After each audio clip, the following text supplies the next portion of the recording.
Tayeb Haïfa, c'est une grande fête pour vous, hein?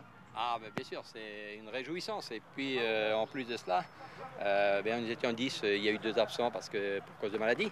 Mais ça démontre bien qu'aujourd'hui, ce qu'on avait craint de montrer il y a quelques années, on le montre aussi, nous, à travers justement cette petite Fantasia. C'est une petite, mais il est difficile d'en faire une plus grande avec le public pour ne pas prendre de risques. C'est un retour aux sources. Ah, ben, c'est un retour aux sources, mais là, tous les copains qui sont là, ils sont dans la source.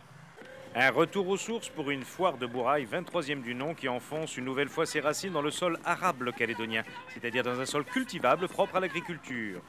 Image contrastée entre les danses traditionnelles, nouveauté aussi Athénée, et les porteurs de ciseaux, des parachutistes, des clubs de Cailloux et du Mont d'Or. Ciseaux transmis à Ivana, l'ami Asie-Pacifique, aux officiels, qui cette année ne se sont pas précipités en nombre à cette inauguration. Peut-être dû au fait qu'en place du samedi matin, cette cérémonie d'ouverture se déroule ce dimanche. Cela n'empêchera pas ces élus et hauts fonctionnaires de passer sous les fourches codines de la barrière qui va leur permettre de rejoindre l'estrade. La foire reste le lieu privilégié de rencontres, d'échanges et de partage. Elle est également un merveilleux outil de promotion de la Nouvelle-Calédonie. Grâce à la compétence, le savoir-faire des hommes de ce pays qui ont voué leur vie à la terre, la Nouvelle-Calédonie est reconnue dans un autre domaine que ses richesses minières.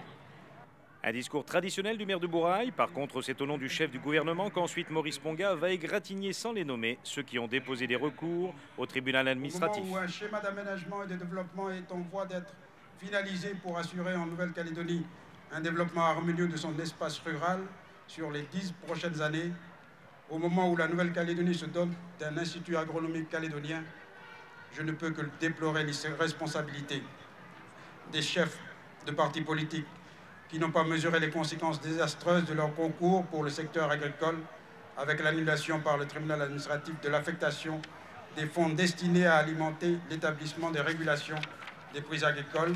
Cette stratégie purement politicienne est lourdement pénalisante pour le monde rural.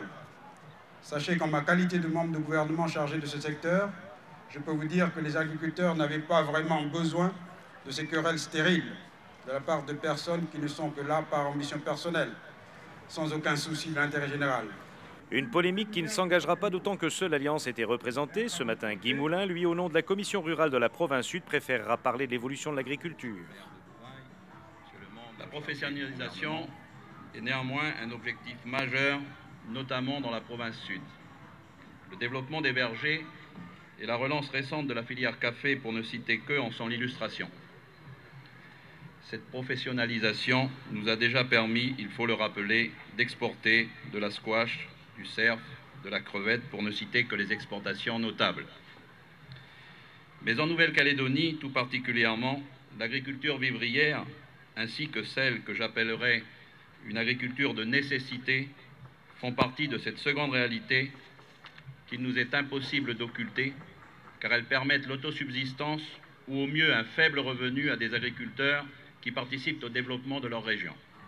Le Haut-Serre parlera des efforts de l'État en matière de formation et de recherche et recentrera le débat sur les grands équilibres. Le maître mot de l'accord de Nouméa, du destin que vous vous êtes choisi, c'est l'équilibre. Alors, il y a beaucoup de formes d'équilibre. Il y a l'équilibre entre les forces politiques, l'équilibre entre les communautés, l'équilibre pour se choisir un destin commun. Mais il y a aussi l'équilibre entre la ville, la grande ville, et l'ensemble de la Nouvelle-Calédonie rurale. Le défilé habituel de la foire, mais cette année sans engin mécanique, les canins, les ovins, les bovins et les équins, tous primés lors des concours qui se sont déroulés hier, vont précéder la Fantasia que nous vous avons présentée en début de reportage. Une brousse sans chasseur de cerf, est-ce possible? Ces 2 spécimens ont été tués ce matin même à la fraîche. Quant à ces 2 petits cochons, ils ne se sont jamais sentis aussi choyés. Point de bain de boue et pour cause. Ce sont 2 Australiennes venues pour l'occasion qui leur ont chippé leur bauge. Mélissa et Molika font du catch. De toute évidence, la plastique de ces dames sert de vitrine et s'apparente plus au concours de t-shirts mouillés qu'un véritable pugilat.